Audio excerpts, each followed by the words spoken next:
Here we go.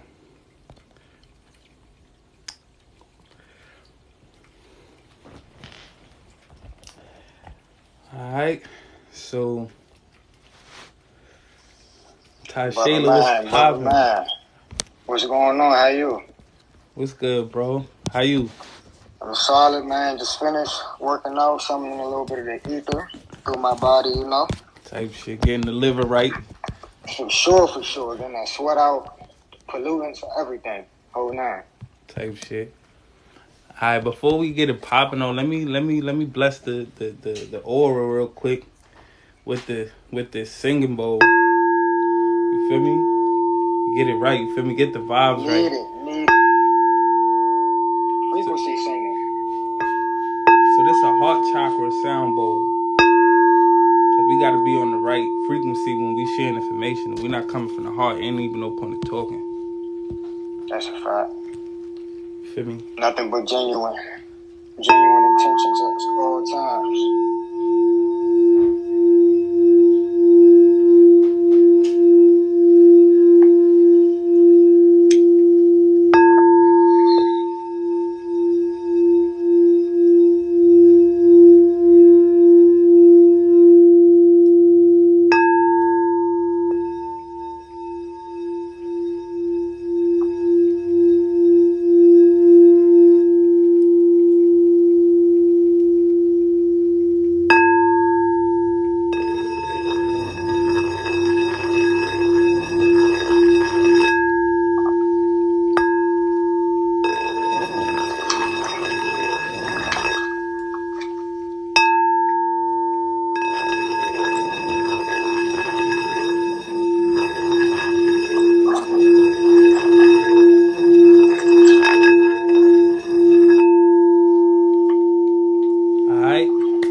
That's how you kickstart it, huh?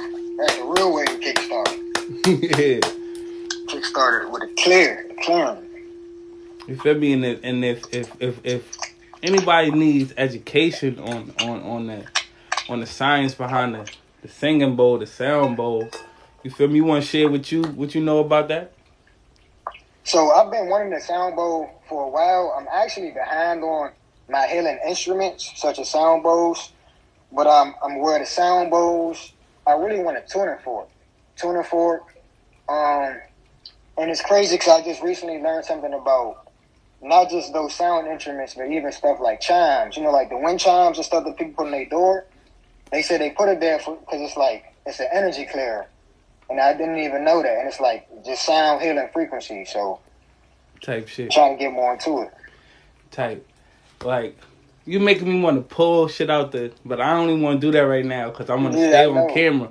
But high key, I do got a tuning fork. I do got the chimes. I got a tincture bell. It's like chimes, and it's like... I got you. That shit, when I, like, right before I leave the crib, I bang that shit, ding, and that shit, put that shit on both sides of my ears, clear my mind, you feel me? Go out the door, clear mind, you feel me?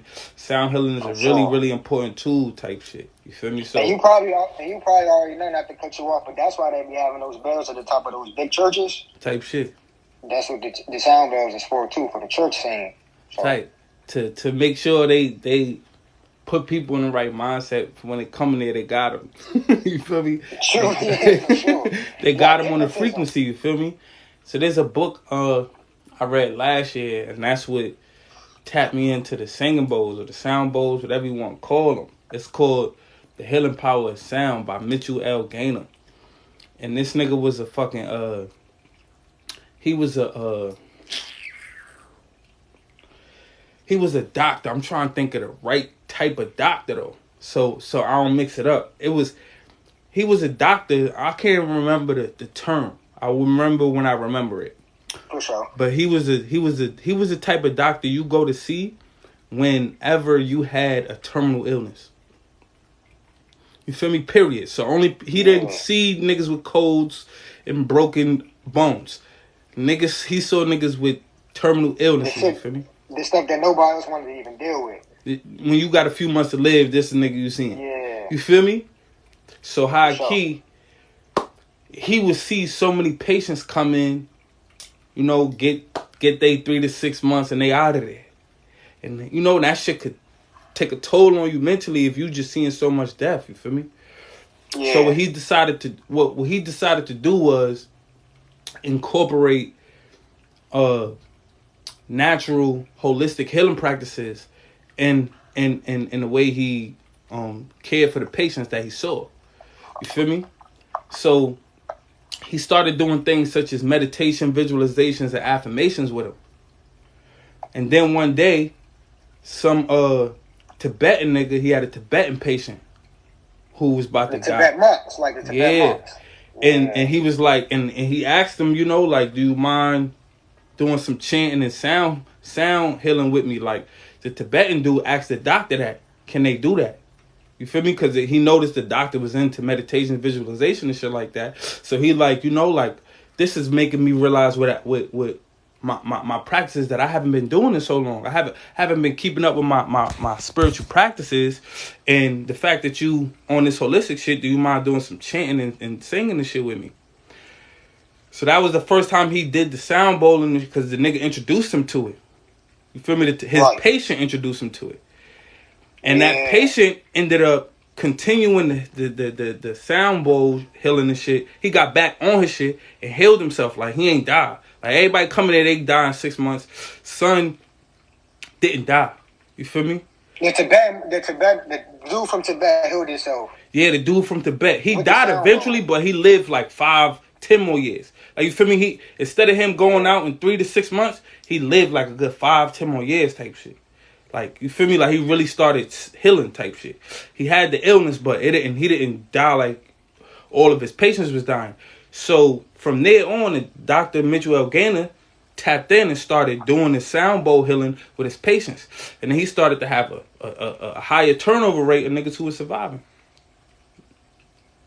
That frequency was able to help their cells like vibrate and reproduce some more. So it probably was able to let them whatever they was going through. Feel me? That sound, the healing power of sound, different, big different. You feel me? Like real shit. Like sound. That's like energy that's moving without like physical movement. So it's always going around. Even with like when people get older in age, they say when you stop physically moving, that's when your health and your time on this planet start to really, decline. When you stop physically moving. So between like physical movement and you having like sound energies, that's like the best of both worlds, internally and externally, really just like keeping yourself renewed. So that make a lot of sense though. Type shit. First of all, like when it comes to age, like you don't get older, you get newer. You feel me? Yeah. Like you get new. So like you're not 25 or 24 years old. You 24 years new. When you was one, that's the old you. This the new you right now. You feel me? So the terminology is making us age. It's making us feel old. As a man thinketh, you feel me? That's the first universal law. The first universal law is the law of mentalism. You feel me? For sure. Meaning like the universe is mental. Whatever you think is your life. So if you telling yourself that that's the law of correspondence. But the law of mentalism is if you telling yourself I'm getting older, your body will reflect that type shit. Your body will correspond it. You feel me? That's the second law of nature. The first law of nature is mentalism. The second law of nature is correspondence. The third law of nature is what? Vibration. You feel me? The fourth law of nature is cause and effect. The fifth law of nature is, matter of fact, the fourth law of nature is polarity. I got you. The fifth law of nature is cause and effect. You feel me? The sixth law of nature is movement, rhythm. You feel me? Rhythm, movement. I was about to say rhythm, yo. Yeah, movement, rhythm, and then the seventh law of nature is gender, because everything on all universes vibrate in the masculine frequency and the feminine frequencies. Everything has magnetism or electricity. Yeah, I heard it. It ain't even truly supposed to be a male or female. It's really just all bound to masculine and feminine. Yeah, it's just masculine and feminine. Male and female is just physical, how we see it. You feel Yeah. me? It's just physical. Cause high key, like we are the same type shit. Like we have the same organs. We just inverted type shit. Like the male For and the sure. female is just inverts of each other. You feel me? So on the physical plane, yeah, we're gonna have male and female. You feel me? But obviously that law can be broken because you're gonna have transgenders, LGBTQs. So like high key, like the law can be broken. So that's not male and female ain't the law, but feminine and masculine is. You feel me? No For matter sure. no matter what you identify as, you still can't break the law of gender. You feel me? Yeah. So like and not to cut you off, but I noticed that you ain't bring up what ain't really a law, but the law of karma. And it's crazy because they teach us in the 3D world, the mundane world, it teaches about karma. But universally, it ain't really a law as we think it is, though. okay. It's not really what we think it is. Because I was actually watching something yesterday. So Bobby Hemmett, I know you know some Bobby Hemmett, a lot about Bobby Hemmett, as probably a lot of people do. But Bobby Hemmett, he had this weird thing where if he convinced himself that something was a fact or something was fictional, if he can get his subconscious and his conscious and his subconscious mind to actually agree with that, then it kind of became a reality to him. And I feel like that's how it goes with like the karma stuff. It's like, all right, if I feel as though what I'm doing, like polarity, it's like if I feel like what I'm doing is actually right with justice for whatever my mindset is set to, or whatever movement I'm pushing, then I feel like I should get no backlash. And that's when, like, the physical world, people looking at people like, all right, well, Brad had brought this upon other people, this, that, and the third, and it's like he not getting no backlash. And it's like the powers that be are living off a whole different mindset of what they told us we should be living off of, basically. Type shit. Yeah. So like what you explaining is what Bobby Hemmett termed moralism. You feel me? When this new age spirituality is based off moralism. You know what I'm saying? Based off morals. Yeah, that's what it is. What's the acronym for the Bible? You talking about what it breaks down to be? What's the acronym? Each word. Yes. Basic instructions before leaving Earth. Exactly. So, if you need instructions on how to live your life, you feel me? Gods don't need books to teach them how to behave. I read niggas, we not on the same page. Like, you feel me? Like, gods don't need books to teach them how to behave. You feel me? So, high key, like, most people who tap into the Bible on some religious shit, they looking for instructions. For sure. You feel me? They looking for behavioral tips. They looking for definitions on what is moral and what is not. What is right and what is wrong. You feel me? Gods don't need that. That's a fact. Gods have free will to do whatever they please. You feel me? So like a lot of people associate the reason you look at karma and think negative is because you associate God with good and you associate devil with bad. But if you get out of that mindset and realize like that's just a story, you feel me? A metaphor for how to identify something right and wrong, how to identify something negative or positive, how to identify something that's pleasurable compared to something that's painful. Like that's all that is. But the whole idea of spirit is spirit.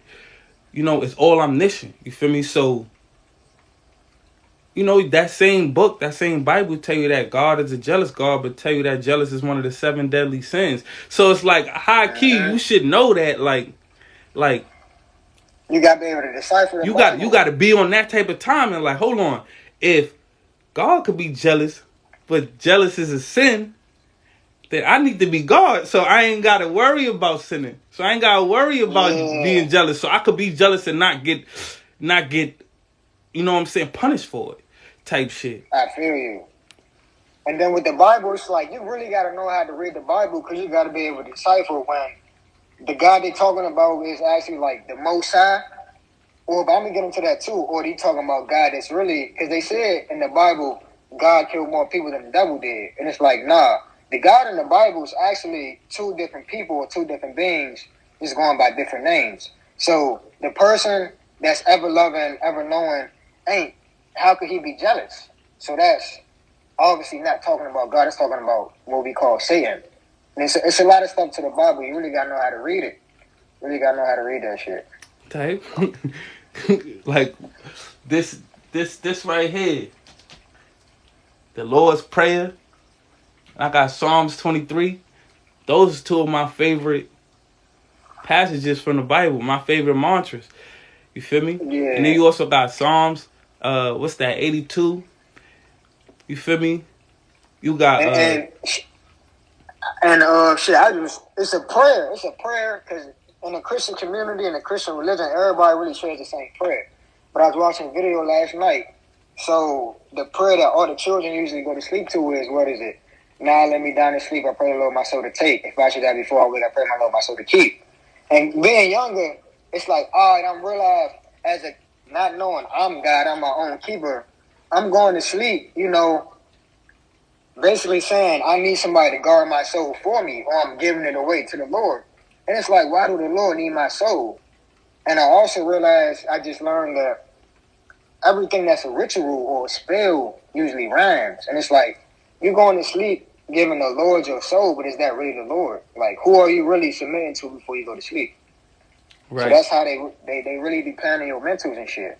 I mean, the thing is like, if you don't understand what you're saying and you're saying it, or if you don't have any intention on what you're saying and you're saying it, that's really what it's about. High key, it's about intention, because that same prayer can be used in a really, really positive way, can be used in an uplifting way, can be used in a way that can transform your life and increase your intelligence, increase your visualization, can allow you to become the God that you want to become. That's if you have the intention. You feel me?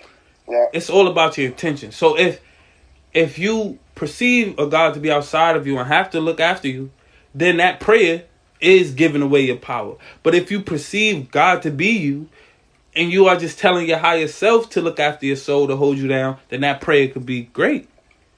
So it's about your intention and how you perceive the world. That's the first law of the nature, is the universe is mental. So it's how your mentality is. That's first thing first.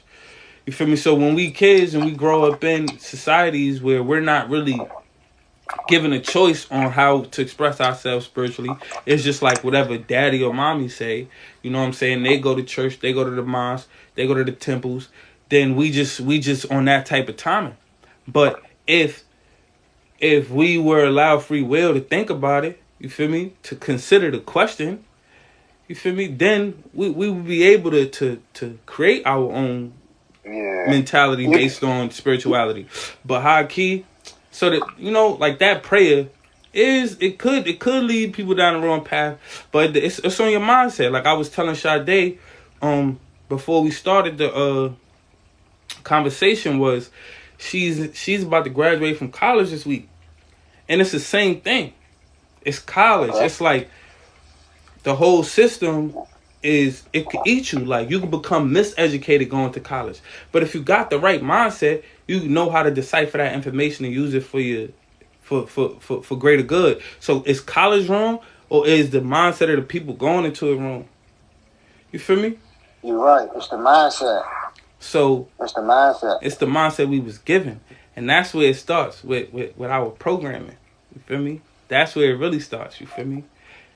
School programming, radio programming, TV programming, the whole nine. So like, what would you say is some ways that we could reprogram ourselves?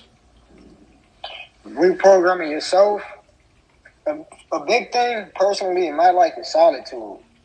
I feel like you really got to spend time by yourself, and you can really know yourself. You can realize understand what your actual likes is, what your interests are, what you enjoy to do, and the things that also rub you the wrong way. Because when you're in a collective of people, it's hard for you to break away from that grouped up mindset. Because it's kind of like a magnetic pull. It's like if you're around all these people and this is what's being pushed, it's going to be hard for you to pull yourself away from that attraction. So reading,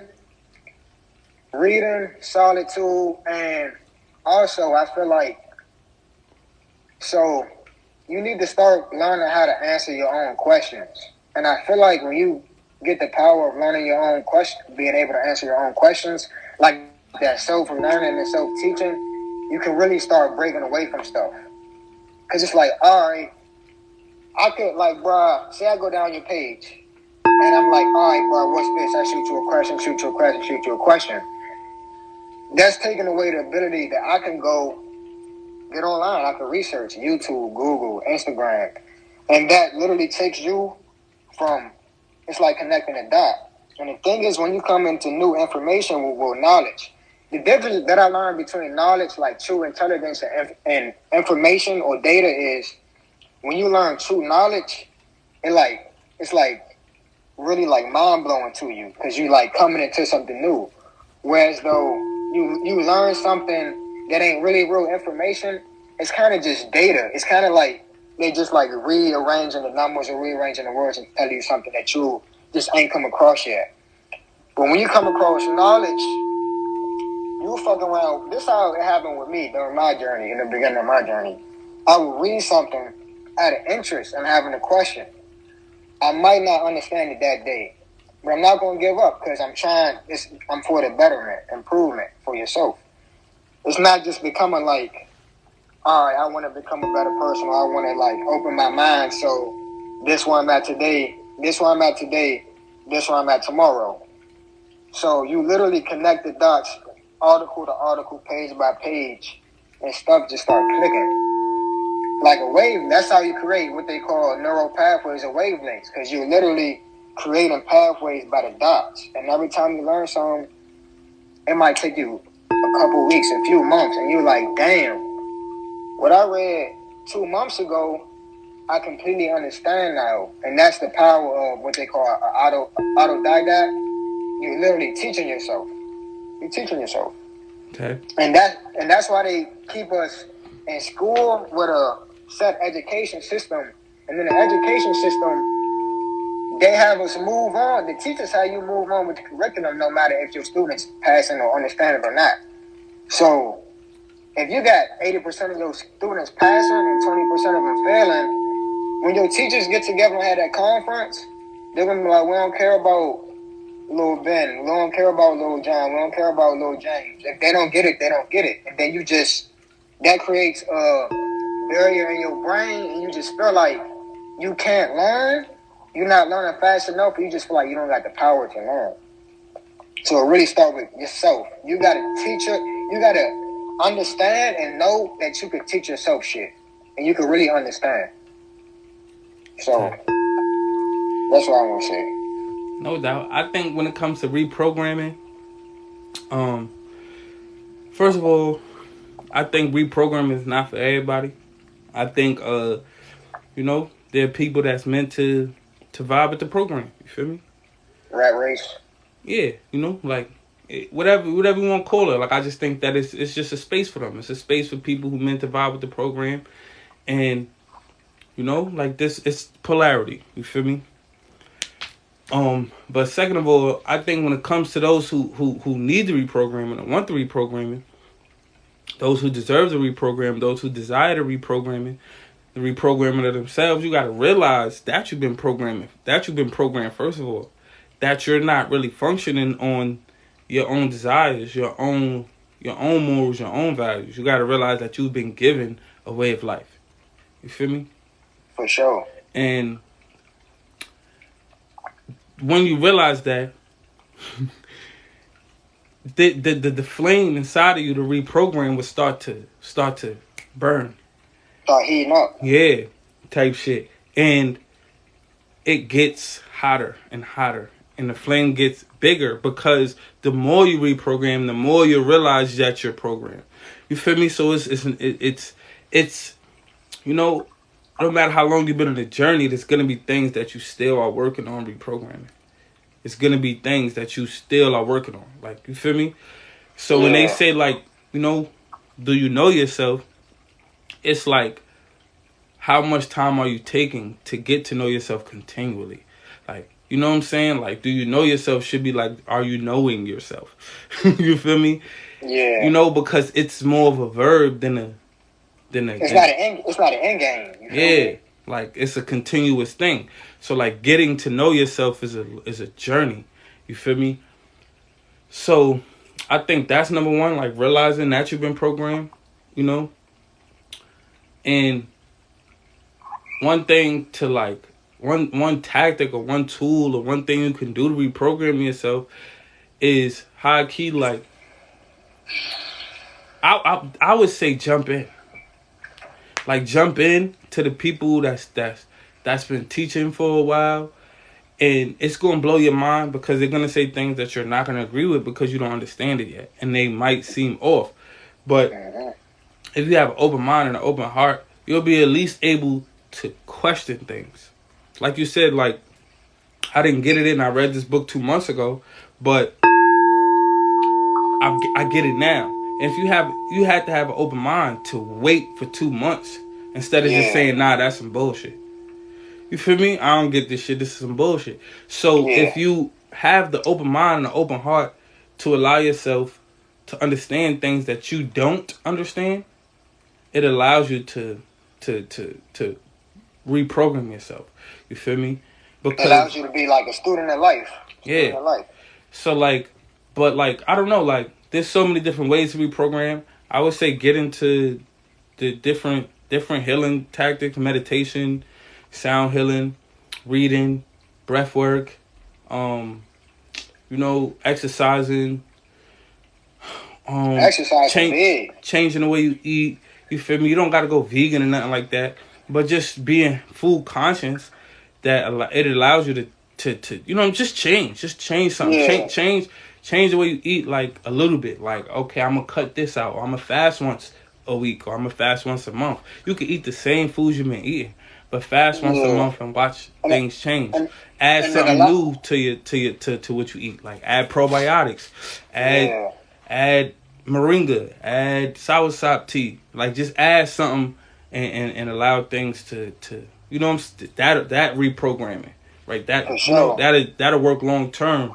You feel me? But if you somebody who already open minded and you feeling for the reprogramming, just jump in. Just jump in. Jump straight in. But no, like you said, bro, I think the exercising and just the conscious eating is a real big part of programming. Because the gym, like, I ain't started my spiritual journey in the gym, but I did a lot of reprogramming to my life in the gym. Because one thing with exercising, that's something that can't nobody take away from you. That's like a challenge you can mentally and physically do every day. So you really reprogram, you gotta have something to focus on too. I feel like that ain't in, like, the immediate world of success. I feel like when you're not caught up on success, it gives you a lot of extra free space in your brain to, like, take in more stuff, because you're not really beating yourself up with just, like, this one singular goal of, I gotta get this money, I gotta get this job, or I gotta just be the guy. So I feel like exercising, reading, and then with the conscious eating thing, you know how it's a saying when people say you need to lighten up. So when you eat a lot of dense food on a regular basis and without fasting, your body is energy. So with this food that you got in your body, when you eat real heavy and real dense food, you start holding on to thoughts and energies way longer than you should. And it's literally because your energy can't flow through these blockages of this dense food that you're eating.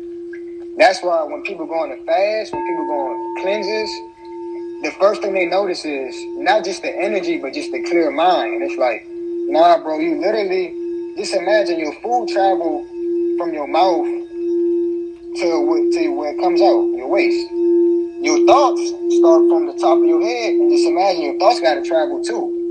So if your food can't travel, if you're not really regular with your waste in the bathroom, how are you regularly controlling your thoughts?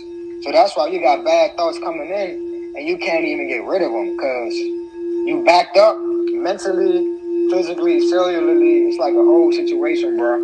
Type shit. A Rashid said, you fuck with A Rashid? No, I know Jamal. No, I know Jamal Rashid. I don't know A Rashid though. I'm not here. Alright, I'm gonna send you some of his shit.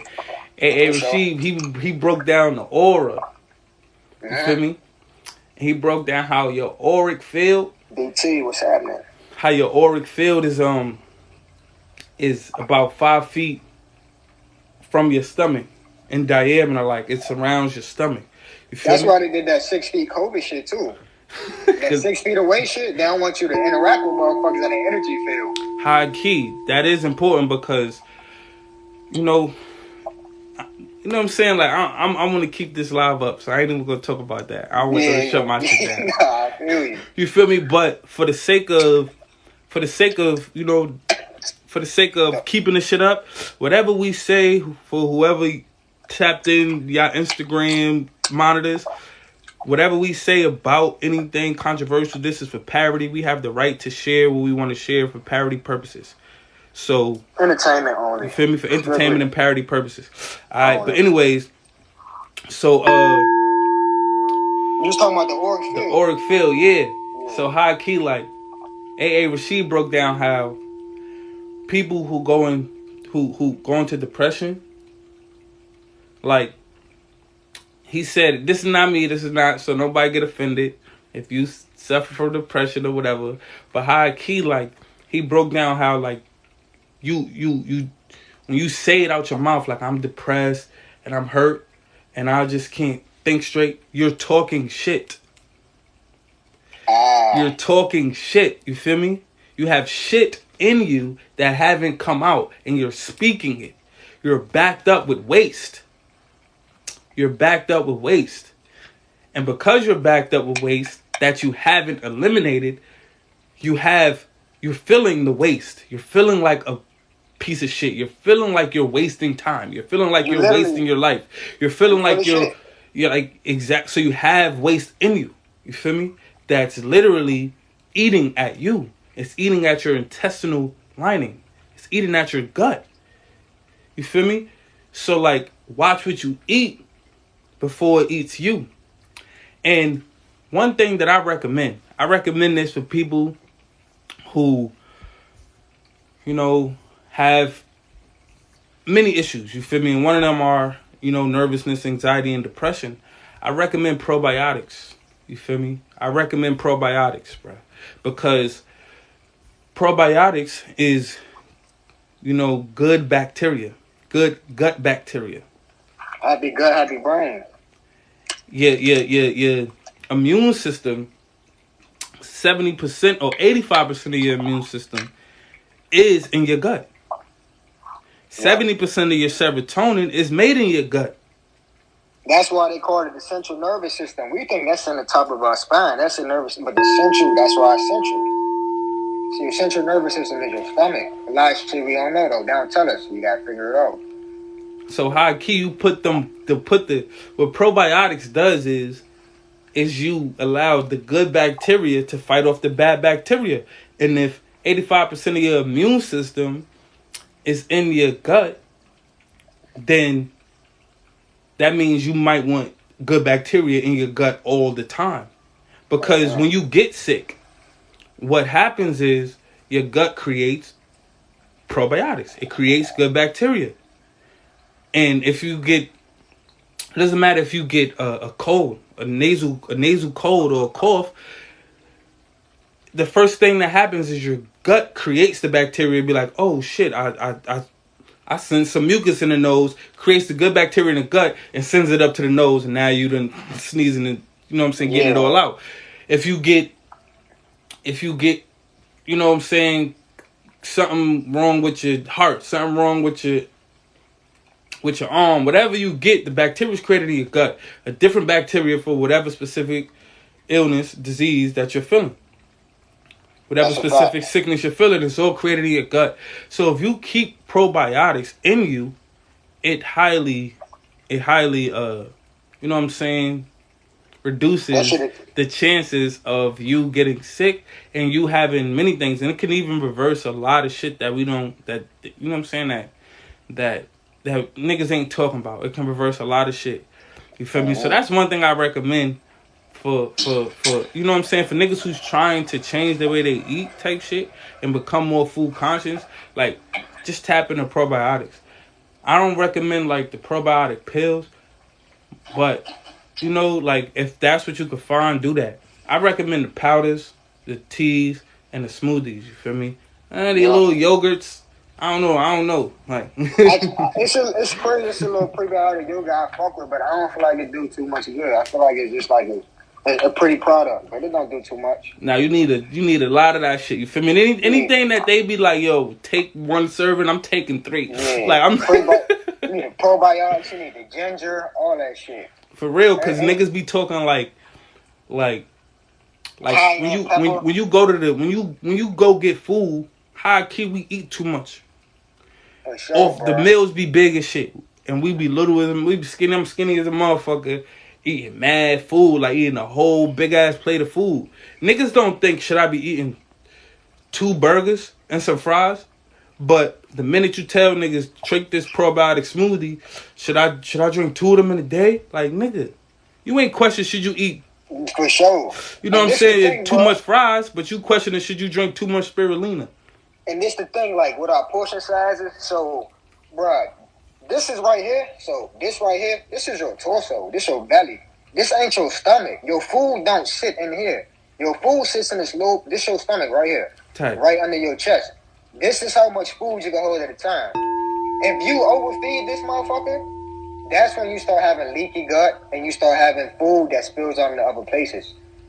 Everything in your belly, right here, this is your intestinal wall.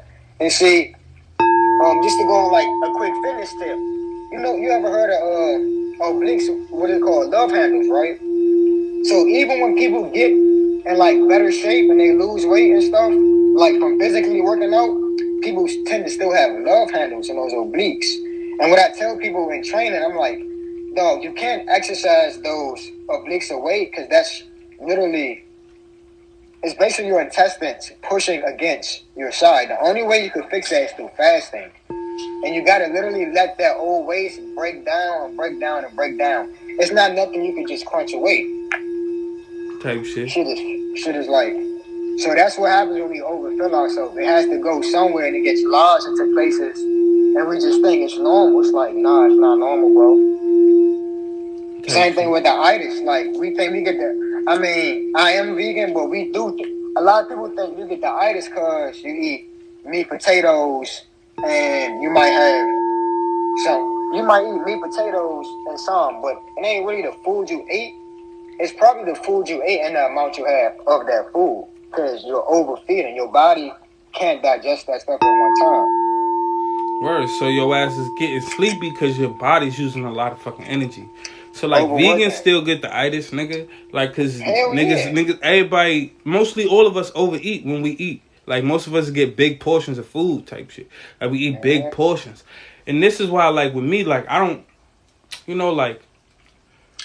I don't mind throwing away food. Like, I'm not one of them that's like, I gotta finish my plate, eat with the rest on your plate type shit. Like, nah, my stomach said I'm done type shit. And I know I don't need to eat no more. I'm done, son.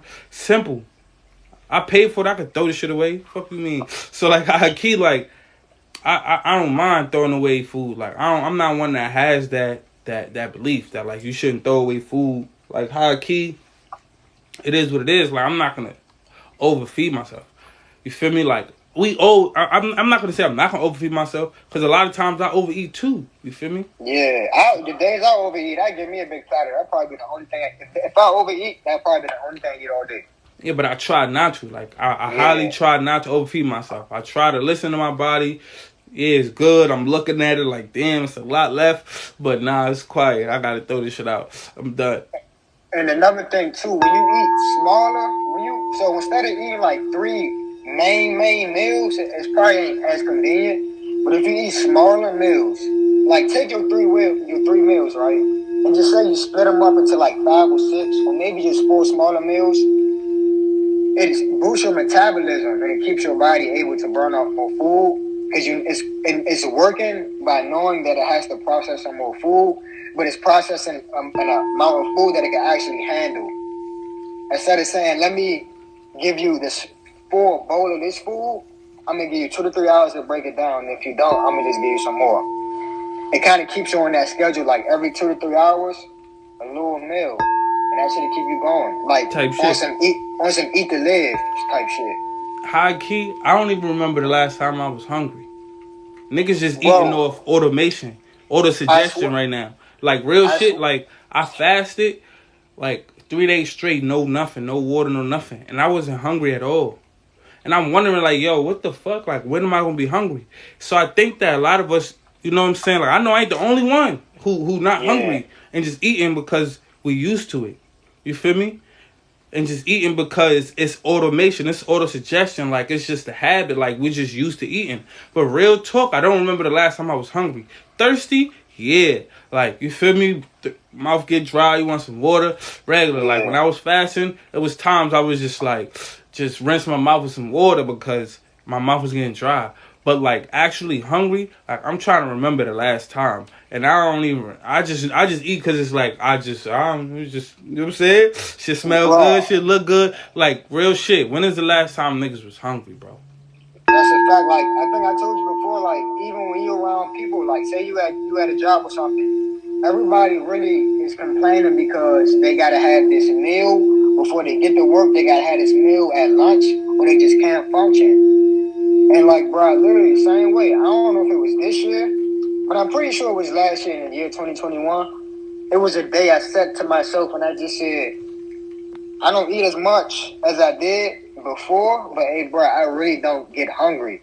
Like, it's not a point in the day when my stomach is growling or like my mindset is, or like my mental energy is like being diminished. Because I tell people, that's the true meaning of being hungry. Like, when you really do fast or you really do like Ramadan, like, you get tested throughout the day if you're like, all right, I'm a little hungry. You wait a little minute, 30 minutes to half an hour or two, that hunger go away. It subsides. They come back, it might subside. But when you get to the point where it's like, all right, walking up the steps, getting out the chair, having the conversation is tiring, that's when you're hungry. All of this, like my stomach growling, most of the time, right? When your stomach is growling, that's really your organs just moving around. Your organs are digesting food. Just because your stomach growls don't mean you're hungry. Your stomach growling is probably meaning that your body just finished digesting what you ate however long ago. Your stomach growling, when your stomach growls, it means that you're thirsty. That's what that means. It means that your stomach needs some liquid to continue moving. That's what that means. So like your stomach will growl in the morning if you don't drink water in the first 15 minutes. So like you're supposed to get up and hydrate yourself. So high key, that's what the stomach growling is a signal of. It needs hydration, not hunger. But we, you know what I'm saying, been programmed with movies and cartoons. Oh, stomach growl, you know, it means hunger. But that's not what the stomach growl means. It means thirst. It means hydration type shit. But high key, I want to talk about meditation. Like, you feel me? Like, what's some meditation techniques that you use, some meditation tips? Because a lot of my TikTok fam, they like really want like instructions on how to meditate and stuff like that. And like, I'm thinking about giving them instructions on how to meditate, but I really want people, like for meditation, I feel like that's a journey that you're supposed to find out on your own way to do it. But at the same time, I'm thinking about giving them something because I was taught how to meditate, you feel me, by someone. So I might want to give some instructions. But what's some meditation techniques that you do or you use? And see, the thing with the meditation, I'm sure you're more advanced with me. And see, with the meditation, I know people always like say you can do meditation this way. You can like bow bottom do meditation. You don't got to cross your legs. Because I feel like I'm kind of behind on like my consistent meditations. But when I got my mind as though set like I'm about to go meditate, bro, it could be anywhere. Preferably in the sun. But literally, I just need a place to have peace and just close my eyes. I can meditate. I'm in the middle of the gym. I'm in the middle of the mirrors and lights. as long as I can sit here and close my eyes, and when I close my eyes, right, it's like particles. So when you close your eyes, try to find like a center point or something to just visualize on, and just try to like stare into the dark as deep as you can. And I feel like it'll be like kind of weird because, like you said, you can't really teach somebody how to meditate. So for me, if I can just go out under the sun, maybe cross my legs and just take some deep breaths. And just, like they say, you're not supposed to fight your thoughts. But with me, I'm an overthinker. But when I meditate, my thoughts, it's not like they're a 4-lane highway. It's like these motherfuckers is in like one lane. And they coming like 40 miles per hour. It's like, all right, this what's on your mind. This what's on your mind. And it gives you time to just say, all right, this ain't that important. This can wait. This what you need to focus on. And when you meditate, it makes you just like, it makes you not, I don't want to say content, but it makes you like less eager or like less anxious to feel like stuff ain't going to happen or stuff won't get done. That's how I feel like. That's what meditation does for me. Type shit. So like, I high-key feel like, you know, like, I have a really, really, like, different perspective on meditation. Like, I feel like, you know, there's meditation techniques. You feel me? Mm-hmm. So, like, this find a quiet space, be still, do mudras, you know, all of those things work.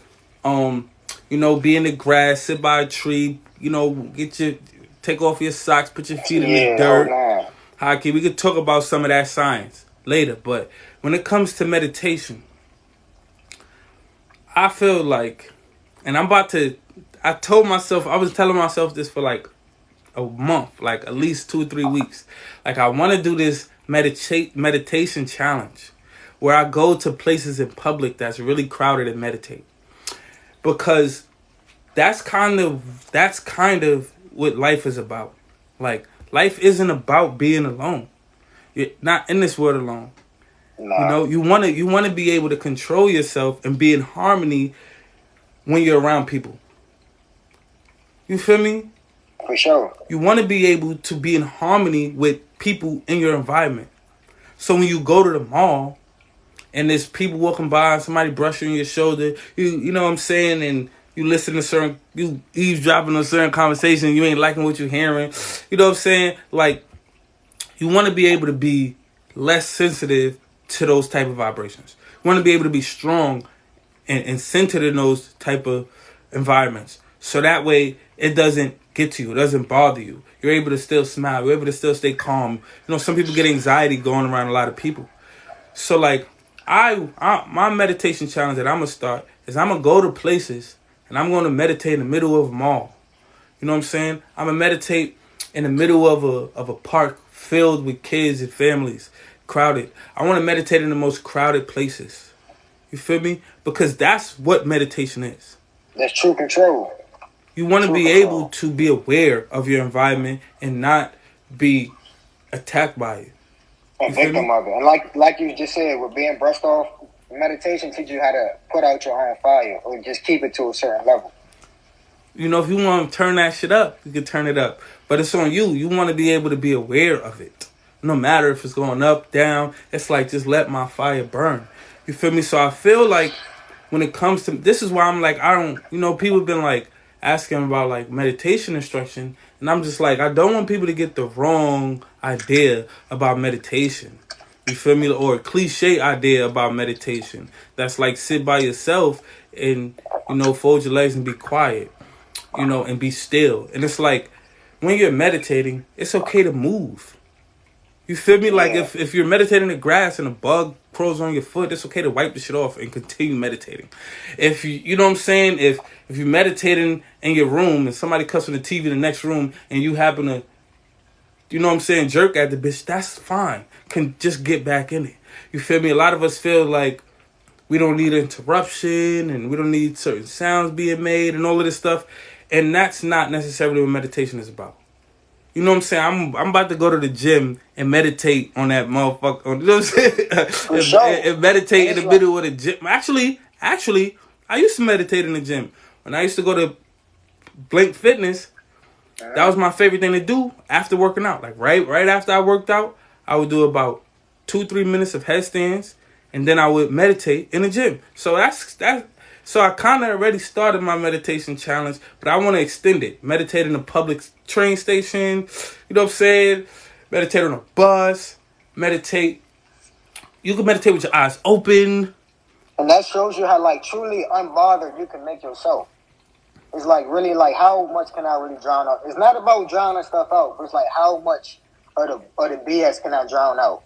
Because this might be like a million things going around, but you'll only be able to take in the positivity. You can still see the BS, but you could, like, keep it away from you consuming it. Not consuming it, but you taking it in and just, like, letting that shit be a part of your current mood. I mean, everything is a part of you. The thing is just like awareness. Just be aware of it, and that's okay. And you'll realize, and that's the thing. Like, if you're meditating, you get interrupted, and you now focus on the interruption, you're no longer meditating. But if you meditate and you allow the noise or whatever it was about to interrupt you not to, and you would just be aware of it and continue to focus on your breathing pattern, eventually that thing that was going to interrupt you led to another thought. And that thought led to another thought. And just keep following the thoughts.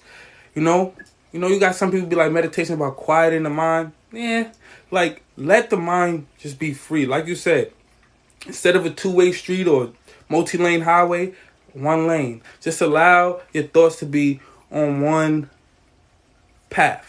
You feel me? Yeah. Whatever comes. Whatever noise. Whatever noise you hear, let it be. Oh, they're blowing them on. They mowing the lawn. The cat is meowing. The dog is barking. You know, whatever. The phone ringing. You know what I'm saying? Whatever they throwing at you, they coming from all angles. You gotta. That's what meditation is. That's what I feel like meditation is. It's just staying centered in the midst of the all. In the midst of all that is going on. And you will eventually hear nothing.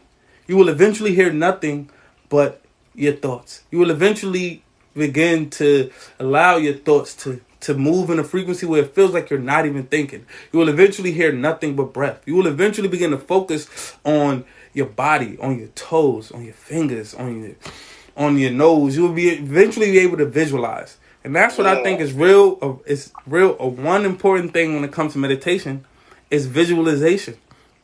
If you focus on visualization, it'll help a lot. It'll help you focus a lot.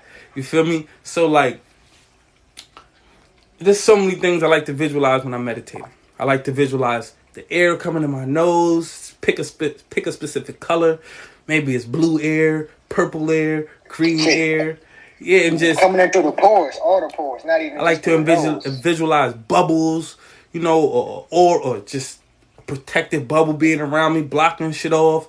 I like to visualize different pathways through my body, like the microcosmic orbit. We had a conversation about that the other day. Silver cord, psychastral route. There's so many different visualizations that you can create. You feel me? Yep.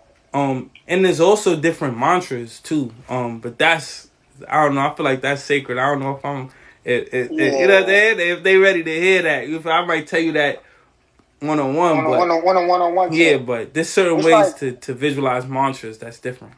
Yeah, and I think when I first got into meditating, I came across like one technique, and it was somebody, he said when he did meditation, he would imagine all his negative thoughts and like as him holding them as balloons. Every time a negative thought came into his head, he would visualize himself just letting the balloon go, the balloon would just fly away. Okay. And you know, once the balloon fly away, it's gone. You're not going to see it again. It's out the mix. So I used to use it as meditation, like, all right, this popped in my head, let it flow. I'm conscious of it, but let it flow. It's a lot of techniques. Whatever works for you, though. Type. Speaking of negative thoughts, you know, one technique that I learned with the sound bowl is, you know, a lot of times we say negative affirmations, you know, and And we have words that trigger us, that bother us. Like if somebody says some shit, it bothers you. Like certain words, you feel me? Certain sounds. So like, this is what I learned from The Healing Power of Sound by Mitchell L. Gaynor, the book that I read that inspired me to get the singing and sound bowl. So let's say, what's one word that bothers you? Like if somebody say, it's like, all right, don't say that word. Like, for example, like when you become conscious. I don't like the word can't. I don't like that word. There we go. Can't. So that's the word I don't like. This is what you could do to begin to meditate on the word can't, so that it doesn't bother you. Because you'll begin to pick on others when they say the word. You feel me? Or you'll be able to pick on yourself and be like, oh, why did I attract this? You know what I'm saying? Like, I don't like people saying that word around me. So with the singing sound bowl, you could go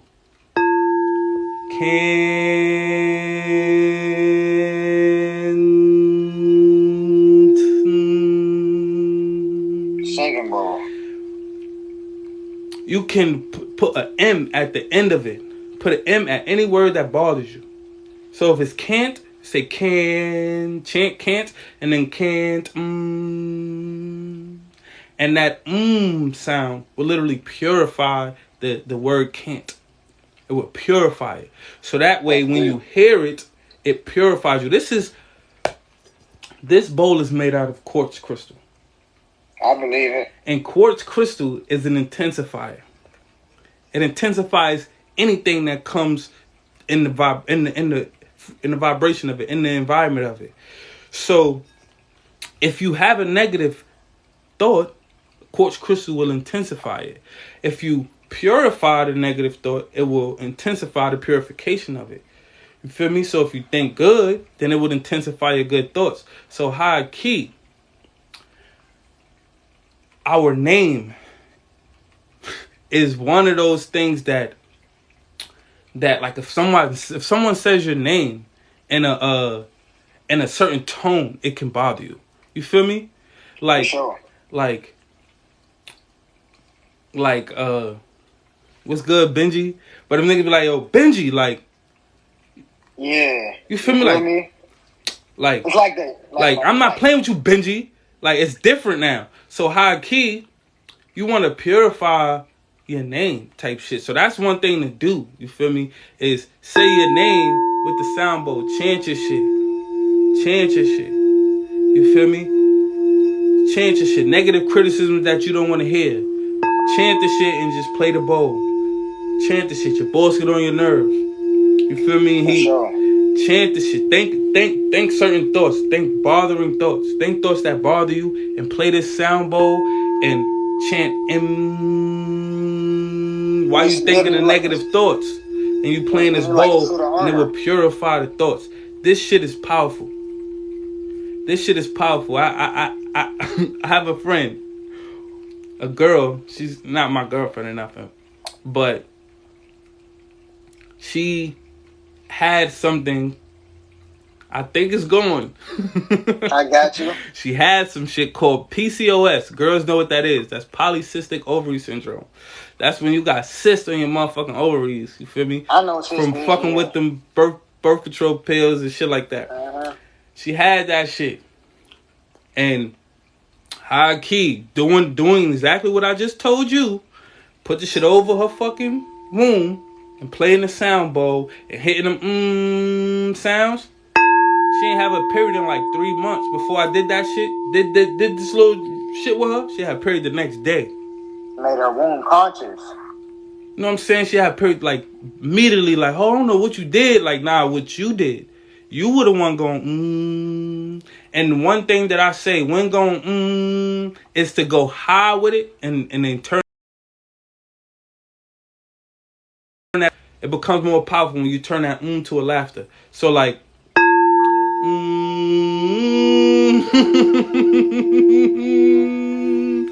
that right there, when you laughter's from the gut. Yeah. And we just broke down how it's 85% of your immune system in your gut, 30% of your serotonin made in your gut. When you laugh like that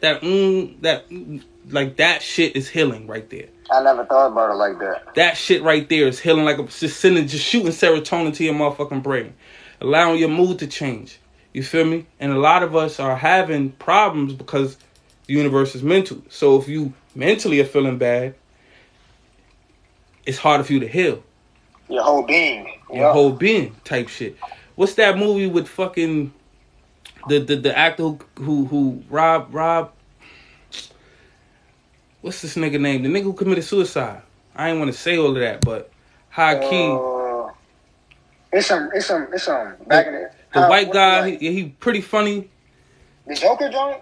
Nah. Not Heath Ledger. Fucking he anyway, he did a movie and it'll come. He did a movie. He was a doctor and he was making people laugh. They had terminal illnesses and he would heal them niggas with laughter. I'm not hip. I might gotta look into that. That's how I go watch. I don't know why I can't remember his name right now. But it's whatever. Somebody remember. Somebody know what I'm talking about. But high key, that right there is a powerful tool. You feel me? When it comes to taking negative thoughts and purifying them. Using the sound bowl. Or you could call it a singing bowl.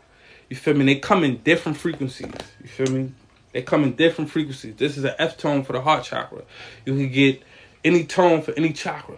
You feel me? What any of the basic 7 chakras, because another conversation we could talk about this many other chakras. You feel me? But the basic 7, there's a singing bowl for each one. And this is the heart one because this is a heart I feel like is the most important, you feel me? It's the one like in the center. Yeah, it's the one in the middle. And it connects you and connects your lower self to your higher self. You know, you wanna be speaking from the heart when you're speaking. You want to be thinking from the heart. You feel me? You want to be active from the heart. You want to do things from the heart. You feel me? And you want to know by heart. You feel me? Remember, you know how niggas be like, oh, I know that. I know all the words by heart. Exactly. For sure. That's for sure. Because you ain't holding the memory in here. You holding it in here. You holding it in here. Like, I heard this shit twice and I already know about heart. You ain't. You feel me? Like, you know about heart. Like, your heart holds more memory than your motherfucking brain, apparently. Or holds memory better than your brain, apparently. You feel me? You want to know things by heart. You feel me? So, if y'all get a singing bowl, sound bowl, this is the first one I recommend getting. A heart chakra one. You feel me? One for the heart frequency. It don't got to be rose quartz crystal. It could be... You could get one of the tin ones too. Those work too. But I feel like these are just... I prefer these. Yeah, I prefer the quartz ones. I'm gonna look into those. And it's like you just said, it's like your heart is holding like emotional intelligence. If you can look at it that way. EQ, and that's a real thing. There's a book I read. It's 2 books I read on emotional intelligence. One of them is called Emotional Intelligence 2.0. Yeah, I got those. And the other one is How to Manage Yourself or something like that. But like emotional intelligence, EQ is a real thing, and they actually have tests to measure it like IQ. Yeah. You feel me? And studies show that your EQ. That shit keeps you in play longer than your intelligence. Exactly. It keeps you literally you can't even tolerate shit if your EQ ain't high. There's studies that show how your EQ, like success, you know what I'm saying? Like your success in life is based more on your EQ than your IQ. You feel me? Your emotional intelligence can take you further than your intelligence, your mental intelligence. You feel me? So like emotional intelligence is important. So a lot of us got to get our heart right. You feel me? And I know for me personally, that's something I'm working on. And that's something I want to always be working on, keeping my heart right, keeping my heart open. I ask the ancestors that often, like, how can I stay open-hearted? How can I stay in the vibration of forgiving and everything, wholeheartedness, so that I may be able to receive love and give love type shit. You feel me? That's a fact. And I feel like a big part of the forgiving is just looking at everybody as a reflection of you.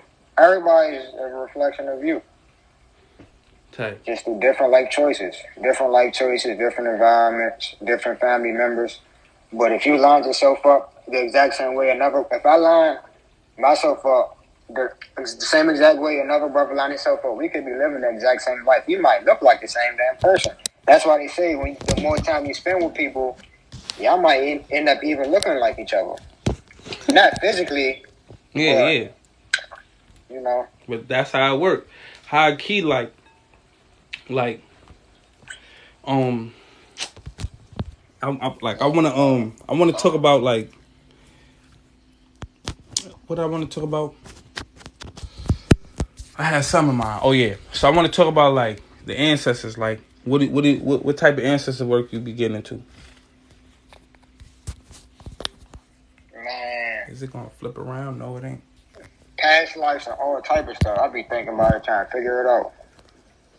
But I feel like I feel like you don't know, like to the point where you can put your finger in it. You probably live it through your essence, or just like your being, or like who your personality. So I feel like that's a reflection of your past lives. Just how you are in this avatar. But what type of work do you do to what type of ancestor work do you do currently? Ancestor work. So for me, I don't really look at it as ancestor work. I look at it as just as like another level of knowing myself. So I'm trying to like. So me, I like to look at my current life, and I like to trace back to like how I've come up and like what's stuck with. How do I word this? I'm trying to say, I'm really trying to trace like my personality and like my tendencies and try to see like what's truly me versus what was taught to me. And I feel like what's truly me might have been like an extension of what I've been before, type shit. Cause like how people say, I feel like I was a king in my past life. I feel like I was a writer. I feel like I was a nomad, a traveler. So I'm trying to just like learn and like look inward, like what I feel like I've been doing for centuries or like millenniums. You know what I'm saying? Like I like information, bro. Like that's really my shit. So I feel like maybe, and I feel like I'm a free spirit. Like I feel like I like flowing. So I feel like in my past lives, maybe I was a traveler. Maybe I was like. You said you like flowing? What'd you say? You said you like flowing? I like free flowing, bro. Like I'm not really conformative. I don't like doing stuff for a long period of time. I thought when you said flowing, I was imagining spitting bars or something like. I got you. But like even with that shit, it's like with all like the different thought patterns that come in my head. People in my life have told me that I should make music, but I just never sat down and made that thing happen. But it's like, bro, like the mind, just like you being a human being or a high man being, as I like to say, a high man being. It's a lot of stuff that you could do, bro, and it's just like it's a lot to it, man. Okay. But what you do with your ancestry work? Cause I see a lot of people. They got what's it called? People got altars. People do rituals. People got statues or figures. It's a lot of stuff. Yeah, all of that. Do. All of the things you just named. You feel me? The wall is the altar. You feel me? I got you. You feel me? That our ancestors had hieroglyphs. You feel me? On pyramid walls. You feel me? To the ancestors. You feel me? They had their ancestors on the wall. The wall is the altar. So that's number one. You feel me? I'ma always keep what we call art up. You feel me? I always had art in my rooms. In every room I ever had, I always had stuff on my walls. Always. You feel me? Always had a nice little wall. I remember when I was in college, I used to call it the wall of flea. Because flea was the term around the time when you got fly, you know what I'm saying? You get flea. Yeah, flea. That's the up north term. Yeah. North, for sure. So like high key, I had the wall of flea. You feel me? And I had pictures of me, my friends, and my family, and you know what I'm saying, stuff I like, little jokes or whatever. I had different things on the wall. You feel me? So like high key, like that's an easy altar I would tell people they could tap into, because people are like, how do I make an altar? No, bro, just hang shit on your wall, bro. You already got an altar. You got a kitchen counter. You got a bathroom counter. Like niggas think you know what I'm saying? Oh, you gotta have a table with the white cloth. You feel me? Your ancestors wanna fuck with you. They wanna fuck with you, bro. Simple. Yeah. They wanna fuck with you, bro. They wanna fuck with you however they can. They ain't telling you need a fucking table and all of that. That's if you have the means, get a table, get a cloth, do what you gotta do, put some candles, incense, feathers, You feel me? Put elements up there if you got the means. But if you got a wall, my nigga, get started, bro. Tap in. You got a wall, bro. You got a wall. Get some tape. Get some putty if you don't want to put some tape on the motherfucker. Do whatever you gotta do. Like, you feel me? Like, come on now. Like, come on. like, just first of all, you feel me? Like, I'm always just have something up there.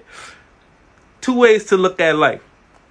Number 1, nobody gives a shit you sad. Number 2, nobody gives a shit I'm happy. Hey, that's real spill though. Only person who cares is you. Not saying only, but that's the only person who matters. Like, you got the choice to. The universe is mental. This is the number 1 law of the universe.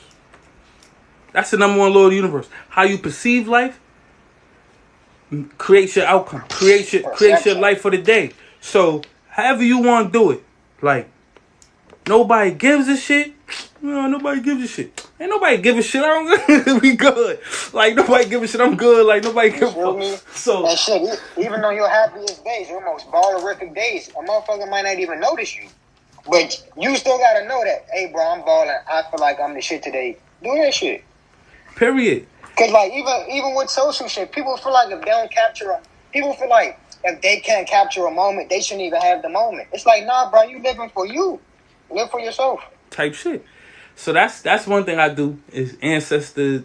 Keep me an altar. I got mad altars. You feel me? Statues on them. All that. You feel me? All of that. The candles. Keep the candles lit. All the time. Man. You feel me? You know, whatever. You feel me? Tarot. Like. Tarot cards. Yeah, like I made my own type shit. For real. You can make your own tarot card. But right. I'm gonna put that shit out. I'm trying to get that shit together, you feel me? To put the tarot cards out. It's coming soon. High key. Like, I make card games and all of that shit. So like, I ain't know you had the organite busters, bro. I ain't even know. Yeah, I make organizers. I don't make them. I was making them like hard body like last year. But I was just like, I don't know. I don't feel like making them. But I still got all the material. I might make a few. You know what I'm saying? Give them away type shit. Just to give them away. I don't know. I got to a point like I was selling them shits, but it just didn't feel right selling them shits type shit to me. I was just like, people don't need to be paying, like, you know what I'm saying? I don't need to be hustling niggas for this shit. This is a real tool. So I might make them. I might sell them for the low, like $5-10. I was selling them shits for like $50, but I might make a few and just give them away for, you know, the price of shipping. You feel me? Because I feel like people need them shits, like, you feel me? So that's why I really was just like, I was tired of selling shit. You feel me? Because I just felt like I was hustling niggas, and I ain't really want to hustle niggas type shit. But high key, altar work, high key, ancestor money, and libations. You feel me? And like, yeah, like those are three that I would say, like, if anybody trying to tap into the ancestor work, those are 3 simple ones. Build your altar, whether it's a wall, a table with a cloth on it, a counter, the top of your dresser. You feel me? Do what you gotta do. Like said, Blue Poetry, are you from Brooklyn or the Bronx? I hear your lingo. Like, I'm from both. Like, I'm really a New York City mutt. You feel me? Like, for sure. I already knew you was from up north. For sure. I was born in the Bronx, raised in Brooklyn. You feel me? You feel me? Like, you know what I'm saying? Like, I'm Bronxland. You feel me? I'm from Bronxland. But anyways, fucking New York, a power station. All these major cities is like power stations from like old civilization. But that's another conversation, though. Yeah. That's another conversation. New York City literally like Mecca of black spirituality. You feel me? Like, yeah, the Mecca of black spirituality. High key. DC too. Like DC DMV area is like just the Mecca of black, like, economics on the low. Like, is it Northwest Africa? I don't know. You feel me? It's a lot of stuff to it. Type shit. And then you got Atlanta, like, that's like where black niggas go to really like experiment type shit. You feel me? With the world type shit. You feel me? Experiment with all of the worldly things. Land is where black people really go and experiment with all worldly things. You feel me? But high key, like, build your altar. YouTube Queen Afua, how to make an altar. YouTube Queen of Fua how to make an altar. Don't just YouTube how to make an altar. She break that shit down. YouTube Queen of Fua's how to make an altar. You feel me? Like Queen of Fua has one of the most purest ways to make an altar. You feel me? One of the most powerful ways to help you really tap into your ancestors in a peaceful way. If you build the altar Queen of Fua's way, that's the way I recommend. Ancestor money, burn that bitch. You feel me? Burn that shit. Pour libations. You feel me? And give your intentions to every candle you light on the altar. Pour libations at your altar. And recite your intentions before, during, after you pour libations. Burn ancestor money. Same thing. Recite your intentions before, during, after burning the ancestor money. Like, those are simple ways, you feel me? And, those are simple ways. I would say tap into start doing that ancestral work, because your ego could get too big taking in all this information, and you might want your ancestors to assist you so that you take it wholeheartedly, you feel me? You ask your ancestors to allow you to receive this information so that you be able to do good by it, you feel me? You be able to help yourself and the people in your life with the information, because we could get egotistical and big-headed with the information. You feel me? And that's why I'm like, I don't really want to tell people how to do things, because it's like ain't no specific way to tap into spirituality. So how is really on you. You tell me what works for you, I tell you what works for me, and we gonna teach each other new things. You feel me? For sure. I don't even like telling people I'm helping them, but I just use the word assistance. You don't need me, bro. I'm just a helping hand. Like I was listening when you was like, oh, I lay on my left side and hit it, or the right, whatever you say. I lay on the left side and then hold my arms like this and tap right here, and I just feel my shit moving. I'm like, oh yeah, I'm trying that. You feel me? All your digestive organs on the left side of your body. So if you go to sleep on your left side of your body, you'll start probably feeling your food digest. If you sleep on the right side of your body, you'll just feel like your stomach is just not bloated, but you'll feel like your stomach is not moving at all. And I've been sleeping like that for like a year, bro, to the point where I fall asleep on my right side. I feel bloated. I might get like a little chest burn and all type of shit. So it's just stuff you learn, bro, just from like life experience, self-experience. Queen of Fua is spelled A-F-U-A. Afua. Yeah, that's original. Queen of Fua. Hey, she got a book. I wanted to get the Man Heal Thyself book. That should be on my book list. I got a book list. I keep losing that joint, bro. You just gotta buy the books. Just buy it once it's on your mind. You feel me? Even if you don't read it immediately, just got it. Like I got Man Heal Thyself. I bought that. I ain't read it yet. I got Sacred Women. And I read like probably like 4 or 5 chapters of that. Right now I'm reading Metal Nether Volume 6. I keep telling myself I want to read Urugu, but every time I finish a book, I look at Urugu like this shit mad big. I don't I want a lot of shit. Right now, I feel like I might just shoot for the. I want that Sun Tzu Art of War shit just to see. I want to see that joint. I want the Book of Enoch though, bro. Not the Book of Enoch. I found somebody who wrote their own version of it. I think it was published in like the 79. You might have seen it's a white book though. It's a white. You talking about one of the missing books from the Bible? Yeah. If you want to tap into the missing books of the Bible, get the Gnostic scriptures, man. The Gnostic scriptures, all right, that's about. That's the one. That's the one. Like that's the one. You feel me? Gnostic mean gnosis. Gnosis mean knowledge itself. You feel me? That's about. So people who consider themselves Gnostics are the people who feel they know that they are gods. So like the Gnostic scriptures, it got like 13, 23 of the missing books, like something. It got mad books, missing books of the Bible. Gnostic started with a G, right? And it started with a G, don't it? G-N-O-S-T-I-C. For sure. The Gnostic scriptures, you feel me? And it's, I learned about that from Bobby. You feel me? From Bobby Hibbett. And how they dug You know, when they be claiming they dug some shit up and rediscovered some shit, it's like. Nah, that shit got buried. That shit got So buried. high key, the story goes, they dug it up from the Nag Hammadi. They dug it up in Nag Hammadi in 1945, but I know it just resurfaced in 1945 type shit. Man, I'm real lab into like those structures and shit too that they be finding. That shit, I'm like, man, I took it down, but I posted something on my story. This pyramid is in North Korea. It's a hotel. It's an old ass pyramid.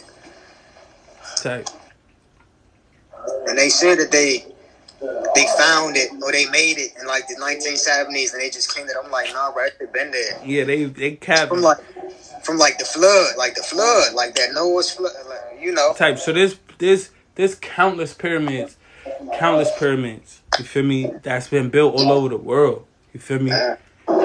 By the same group of people that was traveling all over the world. So like, there's many pyramids underwater. There's many pyramids under the many bodies of water. You feel me? But high key, like the pyramids that's still up in Africa, like they survived the floods. They survived the great floods that happened. So like, long story short, these pyramids was made to be indestructible from natural disasters. Like these shit survive all of that shit. So the pyramids that's underwater, whenever the tide go lower, you feel me? Whenever them shit's gonna be back. You feel me? Them shits is indestructible. Them shits ain't go nowhere. And them shits have purposes, you feel me? The pyramid structure have a purpose. So that's another thing you could do to tap in, you feel me? Is use pyramid structures. You feel me? Like if you get a pyramid tent and sit in that bitch, that'd be really powerful for your aura, you feel me? Really healing. If you could, maybe even do like a pyramid cap or a pyramid hat, you feel me, to put over your shit. About, like the copper joints. Yeah, like if you could wearing pyramids, that's why the organite is really powerful, because it's in the shape of a pyramid, you feel me? So like keeping that structure around. I still got a few. Let me see.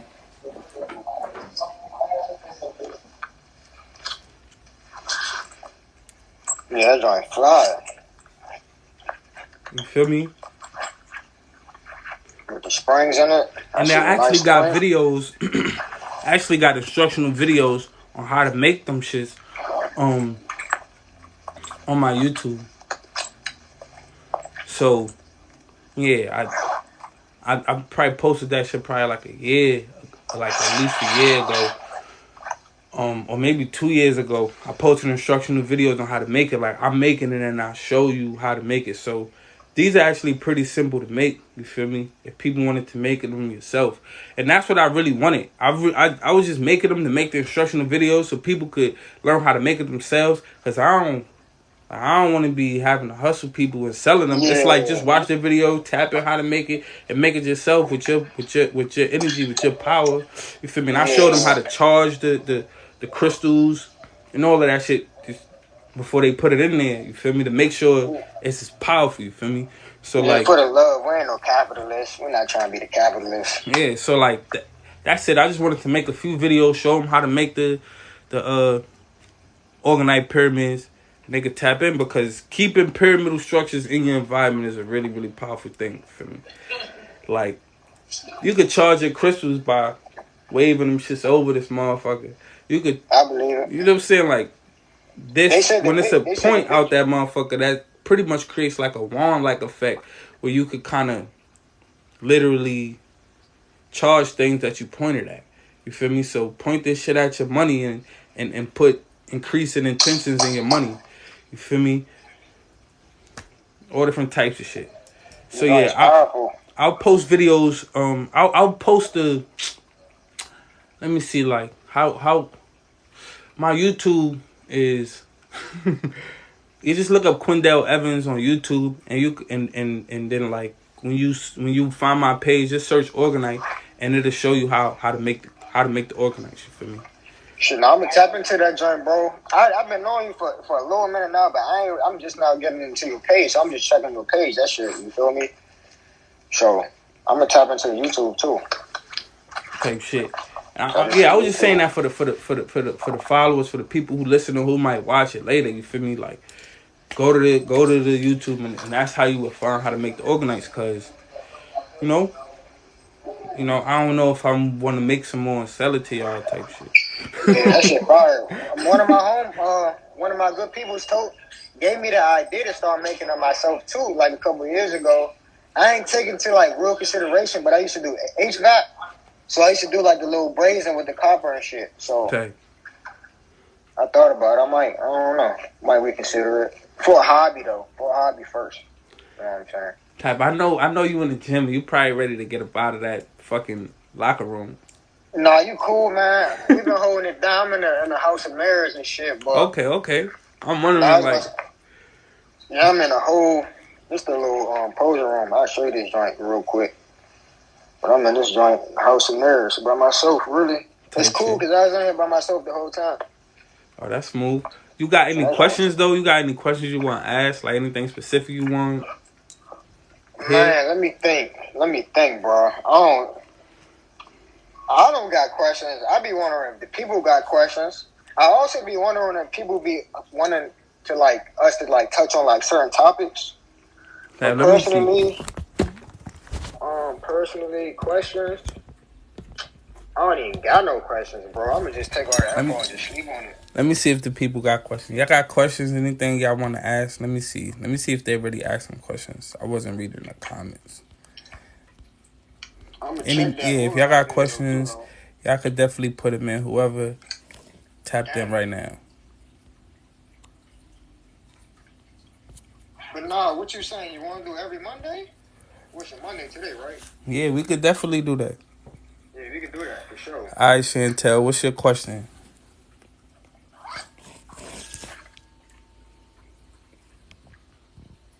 Chantel look like she got a question. Let me see what she conjuring up. You used to be on your bodybuilding. Who, me? Yeah. Yeah, bro. I told you. See, last year I tried to do what everybody else did. I was overeating like shit. Overeating. I train, overeating. Now I'm redoing my stuff, but kind of with like a minimal level of eating. So, and I'm not gonna hold you. I feel like I'm making more progress, just not overeating. Because that's one thing I was going to punch in when we was talking about the hydration and the stomach growling thing. Your body want, which you already know, but your body want nutrients. It don't want calories. It don't want a filler. It just want a little bit of the right thing. I mean, I don't know that. Like, I don't know. Like, put me on. Yeah, so like basically, just for nutrients, it's just like, that's why people are so thirsty. No matter how much water they drink, your water is empty. That's why you fuck around, have a green juice, have a real fruit juice. You punish a green juice and like that. You might want another one for the taste because it's like filling you up with energy, but you won't really need another juice. Bro, if you punish a bottle of water, you're probably going to go for another bottle of water. Same thing as before when I used to eat, like when I had like poor eating habits, even when I was working out. I go to Chick-fil-A. Give me a solid meal. It should fill me up. I punish the meal. Sit around for a little bit, and I would literally think about going to get another meal. Because you're not satisfying you're satisfying cravings, but you're not satisfying the nutrients that your body's asking you for. Type shit. So, and that's another thing when people come to the gym, people be like, oh, I'm going to get big, I'm going to just eat my weight. I'm just like, bro, you can eat your weight up, but it's not really impressive. You're not really fatiguing your muscles. You just doing a little bit of like training effort, and you really just putting on a whole bunch of like mass that's really fat, but you just kind of keeping your ratio down. But most people, when they get in the gym, especially with training too, so if you're trying to put on like size or muscle, your trainers will tell you, all right, this how much food you need to eat off bucks, this how many calories you need to be eating. And it's like, you don't really need to come in exactly on a calorie surplus. You need to figure out. So for me, bro, I used to try to eat 3,000 calories. That's a lot of fucking calories, especially for somebody who's not big already. And what I noticed is, what I'm doing right now is I just do like body compositions. Like every 2 weeks, I just look at myself, bro. As long as I train hard and I eat pretty much nutritious food, hey, bro, I grow. All the like protein powders, bro, your body don't understand that shit. If you look at the ingredients of protein powder, you don't understand that shit neither, bro. Your body just want like real health, and enough of it to sustain itself. Type shit. So that's really it, bro. Type shit. High key, like, you know, but I'm gonna answer this question too. But what I want to say on that is like, whatever food we're eating gets its nutrients from the sun. Nah, for sure, son. So like, we could just eat that. Yeah, nah, for sure. Like, it's a raw food specialist. His name is Reese, Dr. Reese Latham. But bro literally calls his business Sunfire Food because it's raw food. It's called Sunfire. He been Sunfire Institute. Okay. And I mean, if you could go on a fast and you just sit there in the sun with your water, you get sunfired yourself too. Type shit. Like, you ain't even gotta eat. We could eat the sun. But anyways, the question Sharon Tell asked, and I hope I'm reading the question in the right way. The question is, I have a lot of hair that broke off. Any suggestions what I could do with it? I know it's very powerful. So like, I think they're saying like, I'm assuming they're saying. At first I read it and thought like, they lost hair and they looking for ways to grow hair. But then when I reread the question, I'm thinking like they want to know what to do with the hair. You feel me? Like, you talking about like you could probably, if you could probably keep it and maybe just like coil it up. Like even me, I lost a lot because it was too thin. I cut the joint. I don't know if I still got it, but I sure still have it. Mm-hmm. But just keep it and you could probably crochet it back on. Okay. Like, I ain't like no hair specialist, but I even, you could do like hair transfers. I feel like if you got like a lot of hair in one area, if you got like a weak part of hair, you may be able to just trim it off and just like, I don't know, reattach it. If you got locks, yeah, you could just probably put it back in. But like for spiritual purposes, I would recommend either burning the hair. You feel me? I got you. Burning the hair and you know, kind of like incense, sage, Palo Santo, candle, like, you know, burning. When you burn something, it make use of it. When you burn something, it turns into gas. You feel me? It goes from one state to another. So if you burn your hair, you can literally put intentions, make a wish, you know, manifest things through it. You feel me? Through the burning of your hair. You feel me? So that was one thing I would recommend if you wanted to use it for like spiritual purposes. Yeah, I would kind of burn it and manifest things while burning the hair. Or if you have an altar, put the hair on your altar and do the same thing. Put some hair, you know what I'm saying? Like, however you want to do it. Like, any way you can imagine. There's no specific way to put your hair on your altar. But however you can imagine, you can put the hair on your altar, you know, and put an intention in the same thing, manifest with it. So that way you could use it. Your hair is really powerful. You feel me? Your hair is literally your DNA coming out your fucking body. Like, for sure, literally, it's literally coming straight out the your spine. Cells coming out of you. And, you know, and us black folks out here coils just like our DNA. So high like key, a wire. It's memory. Your hair holds your memory. You feel me? Your hair holds your data. Your hair, you know, it's literally your antennas. You feel me? And antennas is something that you would, you know, when niggas had the old TVs with the antennas, I don't know if you remember, niggas had sometimes you gotta twist it to get the channel right and shit. Yeah, you gotta try to make the shit call you. So high key, you could, you use the antenna to make sure you could see what's on the channel. So you could use your hair to channel, you know what I'm saying, information, channel your ancestors, channel what you want to manifest. So that's what I would recommend using the hair for, if that's what you was asking. But if you was asking for, like, you had hair broken off and you trying to grow it back, It's like alopecia.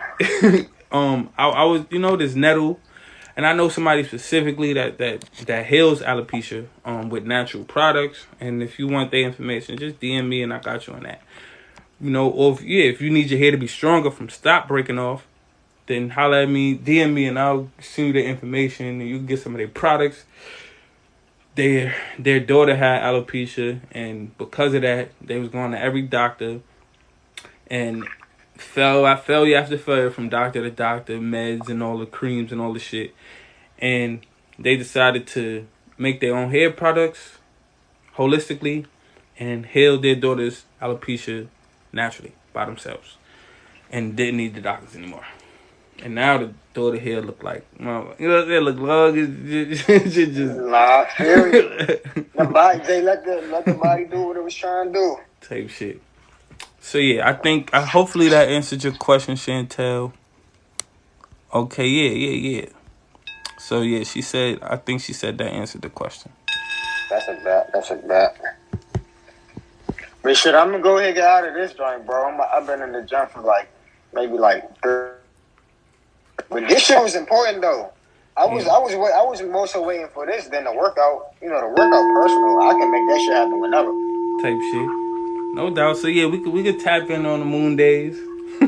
Yeah, hey, kill. I never looked at it like that though, bro. That's fucked up. Sunday, they try to control you and send you to church on Sunday, and then Monday, moon day, they want you to hate the day because you gotta go earn your living. You gotta earn your way to be alive and shit. Yeah, every day is Sunday. Like ain't no day the sun ain't out. No, that's a fact. Every day is moon day. Every day is Monday. Ain't no day the moon ain't out. You feel me? So yeah, but it's called Monday for a reason. It's because the moon rules the Monday, and the moon is the planet of emotion, and that's why you're gonna start your week on the emotional tip, because that's what the rule moons. That's what the moon rules. So high key like it is important. You feel me? To every Monday we get a chance to learn about our emotions. You feel me? Every Monday we get a chance to balance our emotions, to harmonize our emotions, to be one with our emotions, to increase our emotional intelligence. You feel me? Our emotional self is kind of our animal self that needs to be tamed. You feel me? And if you don't tame your pet, your animal, your emotions is your pets. If you don't tame your pet, it'll bite your ass. It won't be loyal. It won't obey you. So you have to make your emotions obey you. You feel me? So every Monday we get that chance. You feel me? Every full moon we get that chance. You feel me? These are times where the moon is really active. You feel me? And people are more emotional. So Mondays are what's meant to be. I got you. I'm gonna start looking at it like that too. Mondays is for restoration now. Yeah. That's fly. I didn't get exactly what you just said, but I know you just said something about your animal self, and I heard something about recently about they refer to it as your beast, the beast version of you. Okay. And I feel like your beast version of you is kind of that's that anger. That's like that blackout side. That's that. You know what I mean? That's like that side of you with the ill intentions that you gotta fix. You gotta fix through meditation and shit. Type shit. I wouldn't say fix, because emotions are very, really positive thing. It's all about polarity. You feel me? So polarity, the law of polarity is, this is a pole, and on one side you have negative emotions, on the other side you have positive emotions, and the pole is like a pendulum. And it's continually swinging. So you're going to hit both sides. You feel me? That's the law of polarity. It's just like, what side are you on? I'm on the positive side, but sometimes I swing to the negative, but I'm stuck to the positive. Or I'm on the negative side, and sometimes I swing to the positive. You feel me? So it's just, all you in the middle, you know what I'm saying? Enjoying both of them, enjoying looking at either side. So emotions isn't necessarily a negative thing. It just needs to be tamed so that you can allow it to obey you and work in your favor. You feel me? Not necessarily bite your ass in the back. Feel me? Because if you got a badass dog, badass pet, it won't obey you. So your emotions are like your pet self that you need to tame so that it obeys you. You know what I'm saying? Put it on a leash, teach it how to, you know what I'm saying, walk that bitch, teach it how to eat, teach it how to do tricks. You know what I'm saying? Like, that's your emotions. Oh, nah. So high key, like, you know, sometimes you're gonna get a little balky. You got to know how to tame yourself. It's not that so you would never get angry. It's so that you know how to tame your anger, so that it doesn't abuse you. You feel me? True control. Yeah, for sure. You ain't got to get rid of anger. You know what I'm saying? Nah.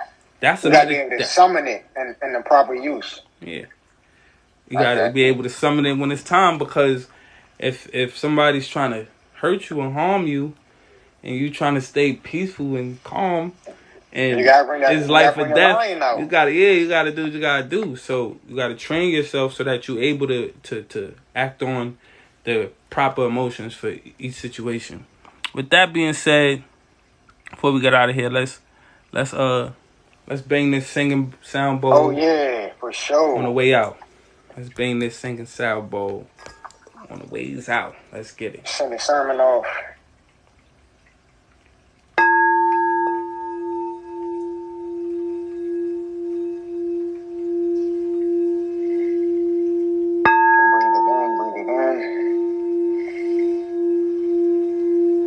Good night, good travels, good projections,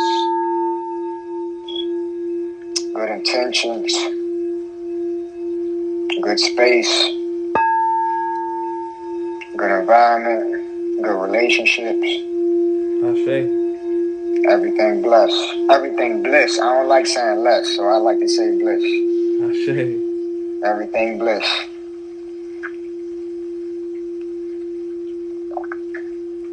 Alright, Brody.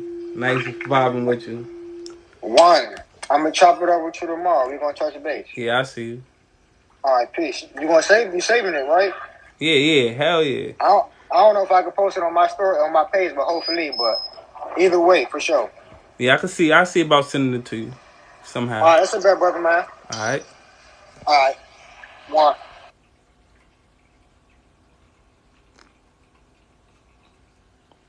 Alright, y'all. Hopefully I enjoyed the high vibrational conversation for the night. Yeah. Wait, you had another question, Chantel?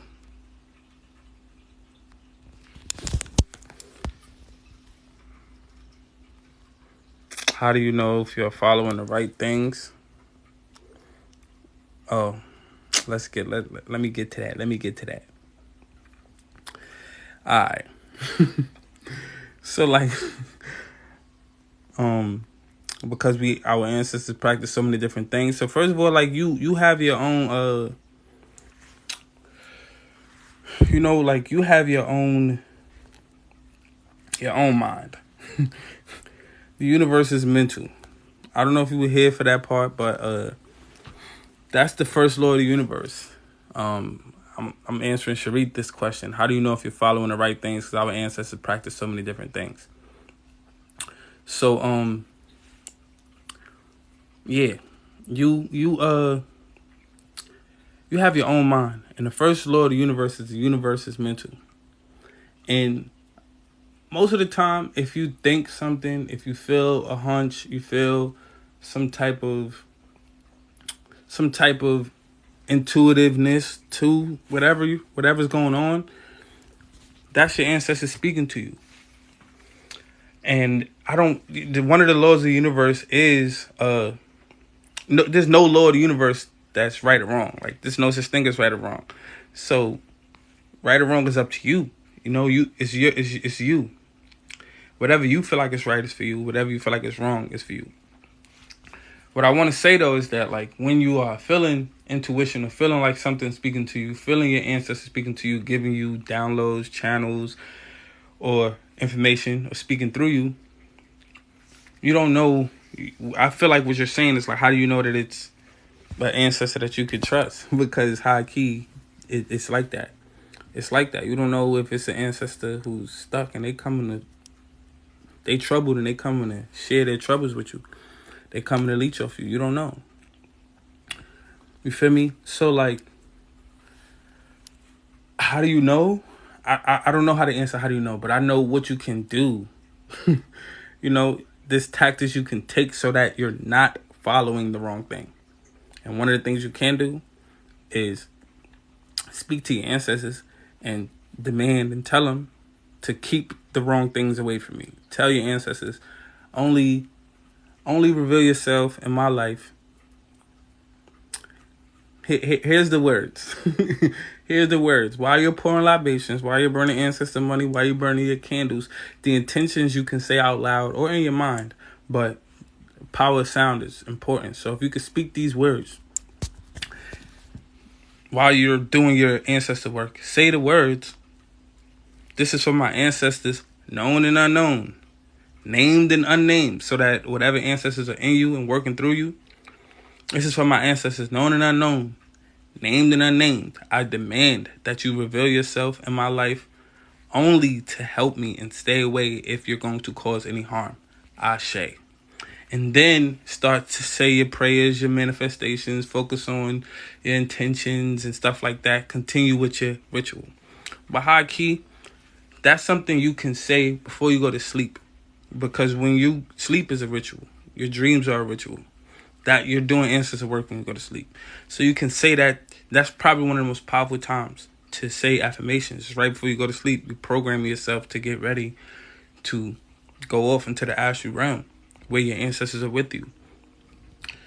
So you can program yourself to have great dreams. You can program yourself to, sometimes bad dreams are really like warnings. They're actually, they're not always a negative thing. So when you have a bad dream, it's not a negative thing. But yeah, at your ancestor altar, right before you go to sleep, right when you wake up, say affirmations such as that. This is for my ancestors known and unknown, or to my ancestors known and unknown, named and unnamed. I demand that you reveal yourself in the workings of my life only in the most positive ways, only to help me grow, only to help me evolve. And please, I demand that you stay away if you're going to bring any harm or chaos to my life. You can mix it up, make your own version of that. But that is one way to always make sure you're not following the wrong thing. Simple. You feel me? Create an affirmation, create a mantra, create some words, create a poem. If it rhymes, that'll be even more powerful. Make it rhyme, and say stuff like that so that you're not following the wrong things. Period. Like, that's on you. You feel me? Alright, is there a way to program yourself to have lucid dreams or even astral? Right there. I just broke that down. Do the same thing. Right before you go to sleep, say that. Say that. Say it. Speak it. Speak that you want to have lucid dreams. Speak it out your mouth. Speak it. Say it. Create an affirmation. Create a mantra. Create a way to create a poem. Create the words, create a phrase, and program yourself that you'll have lucid dreams tonight, and watch it happen. That's one way. There's other ways, and we could talk about other ways another time, because there's powerful ways to have lucid dreams. You feel me? There are many ways. Read a book on astral projection. Read a book on lucid dreams and figure out different tactics. But that's one way. And that's one of the most positive ways. One of the most powerful ways is to speak what you want to your ancestors. Speak what you want to yourself, because your ancestors is your DNA. You feel me? Speak what you want to your altar, to libations, to the ancestor money. And right before you go to sleep, speak these things. You feel me? So yeah, I'm about to call it a night. And yeah, so like, I'll take one more. I'll take one more question. For my TikTok fam, I appreciate y'all for tapping in high key. Like, I really do. Yeah. So if anybody got one more, I'll take it before I go.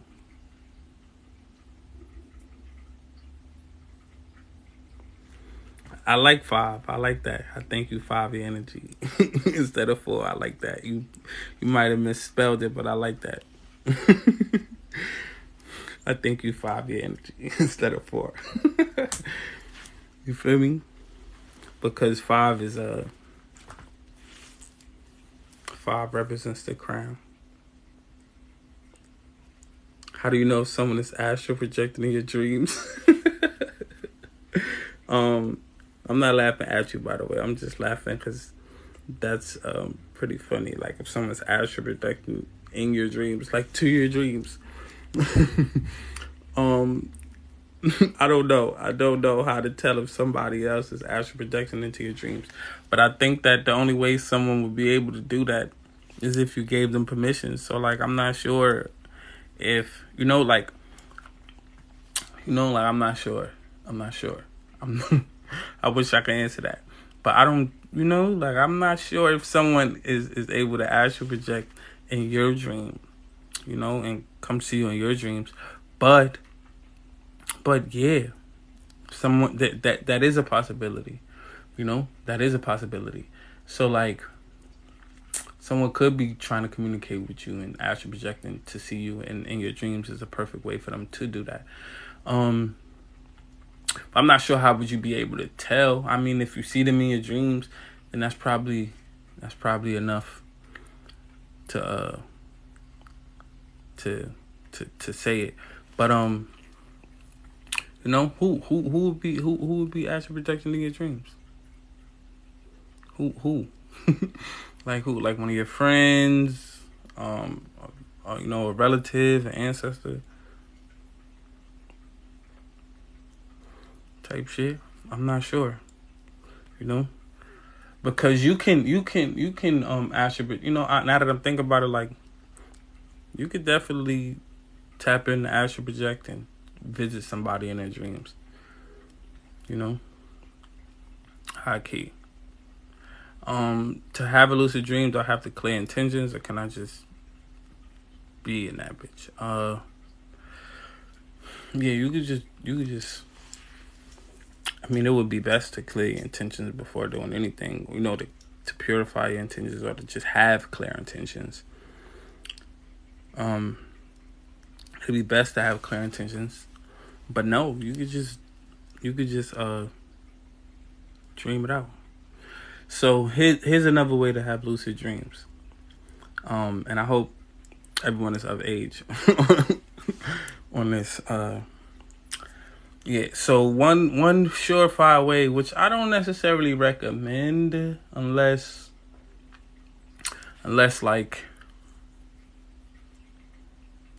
you're doing it with a partner, because yeah. So that way it can be balanced. You feel me? It can be balanced. So you can do it by yourself if you want, but it will be more powerful, more balanced, more harmonious if you used to do this with a partner. So one way to lucid dream is after sex, taking the fluid and putting it on your pineal gland. And you're for sure gonna lucid dream. Ain't no way around it. Like you're gonna wake up like, what? Like my dreams were really, really visual, and I felt highly in control of what I was doing. That's one way. You feel me? So it doesn't matter whose fluid, man's or the woman's. Take some fluids and put it in your pineal gland. Yeah, after sex. That'll for sure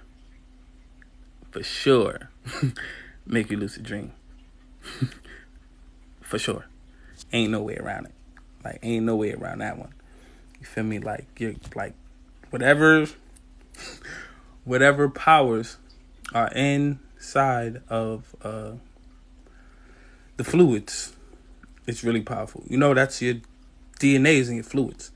So high key, you will lucid dream if you take the fluids and put it on your pineal gland. So the reason I don't recommend doing it by yourself is it's like, yeah, you'll still lucid dream, but you want you want it to be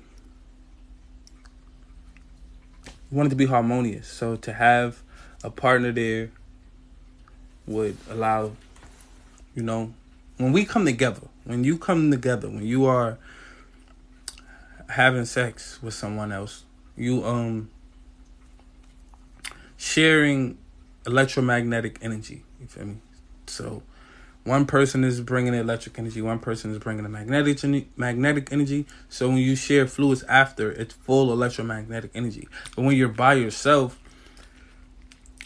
it's not the same. You're just gonna be half. It's gonna be either electric or magnetic. It's not gonna be harmonious. It's not gonna be full. So you can still lucid dream that way if you play with yourself and then put your fluids on your pineal gland, but it won't be as purposeful. It won't be as purposeful. So yeah, that's one way to lucid dream, for sure. Another way is to use crystals like amethyst. And there's many stones. So you could Google crystals and stones to help you lucid dream. Amethyst is one of them. Lapis lazuli might be another one. Yeah. So certain crystals, put it under your pillow, speak to it, program it, tell it what you want it to do. Say what you want to do in your dream. If you might want to see somebody, you might want to go somewhere and watch it happen. Alright, so one more, so when I'm trying to get a clear message from my higher self, can I program certain organs? Yeah, I think you answered that. Yes, you can. Yeah, you could program certain organs for sure. Yeah, you could program your higher self to serve you, just like you could program your lower self, your emotions, to serve you. And and be clear with your intentions, and make sure to that's it. Just be clear with your intentions. Make sure you're tapping in and telling your ancestors to relax. If certain ancestors are in a place where they're troubled, they still are functioning from a physical perspective, and even though they're in the afterlife, they don't know, they don't know how to tap into the unlimitlessness of spirit. So they still are functioning, even though they're in the astral realm, they're functioning from the limitations of physical realm. They still have the physical realm mind. You feel me? So if you tap into ancestors that still have the physical realm mind, then they might not be of much help to you. So you can do things like pour libations or burn ancestor money and help them ascend, help them get to higher levels so that they can serve you. And you can do things to keep them away from you if they're not ready to help you. You feel me? Because you invite them into your life and they don't have, which the consciousness that you need. And yeah. So yeah, with that being said, I appreciate y'all. One more again. This was totally unexpected. I didn't know I was gonna go live on TikTok today. I just had a conversation live on Instagram with the bro Benji, and I was just like, I don't know why not extend this to my TikTok fam. So yeah, my Instagram is the same, Blue Poetry, if y'all wanna fuck with me on that. Yeah. So and this was our first time, and if y'all heard, we kind of agreed to do this every moon day, every Monday. So if y'all want to tap in, holla next Monday. You feel me? And we'll be here sharing more high vibrational conversation. And today was just our first. It was kind of all over, but we're gonna see each other. We're gonna talk. We're probably gonna plan out exactly what we want to talk about next moon day. So we'll see you, and hopefully, the same people in here, and hopefully y'all got more questions, and more love to receive, more love to give. Much love, y'all. If you don't know, you're about to know right now. You're about to learn. Education. You feel me? Them?